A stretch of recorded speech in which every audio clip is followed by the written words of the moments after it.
Delhi liquor scam లో Kalvakuntla Kavitha arrest కావడం ఖాయమని నిజామాబాద్ ఎంపీ ధర్మపురి అరవింద్ అన్నారు.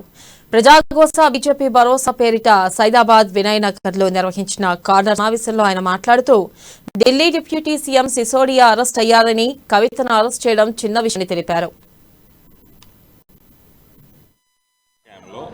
అనవసరంగా కల్వకుంట్ల కవితతోటి దోస్తానా చేసి, కల్వకుంట్ల కుటుంబానితోటి దోస్తానా చేసి పుక్కట్ల అరబిందో శరత్ చంద్రారెడ్డి ఎన్నెళ్ళ 4-5 నెలల జైలుకు పోయి, పాపం మాగుంట శ్రీనివాసరెడ్డి ఆయన పెద్ద మనిషి, ఆయనని ఎంత భ్రష్టు పట్టించిండ్రో వీళ్ళతో సూపతి పడితే ఆయన కొడుకు మంచి వాళ్ళు అందరూ కూడా ఈ భ్రష్టు ప్రభుత్వం భ్రష్టు పనులు చేస్తున్న ఈ కల్వకుంట్లతో సూపతి పట్టి ఇవాళ జైలు పాలవుతా ఉన్నారు. ఇవాళ మనీష్ సిసోడియా జైలుకు పోయిండు, అర్ధగంట కింద అరెస్ట్ అయ్యిండు.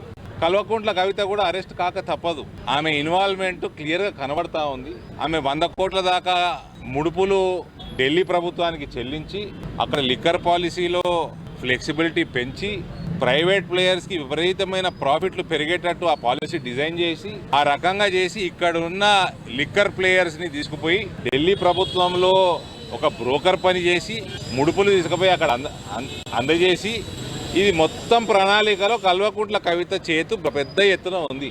ఆ డబ్బులు తోటి ఆమ్ ఆద్మీ పార్టీ పంజాబ్ ఎలక్షన్లు కొట్లాడటం కానీ, ఇక్కడ బీఆర్ఎస్ కేసీఆర్ కుటుంబానికి కూడా విపరీతమైన 100 కోట్ల లాభాలు వీళ్ళకి రావటం కానీ, ఇదంతా ప్రజా సొమ్ము.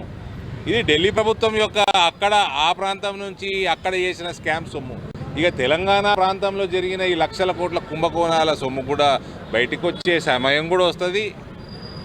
తీగ లాగితే డొంగ కదులుతుందని అందరికీ తెలుసు. ఇప్పుడు వీళ్ళు కూడా నెక్స్ట్ మన ప్రాంతానికి చెందిన నాయకురాలు కేసీఆర్ గారి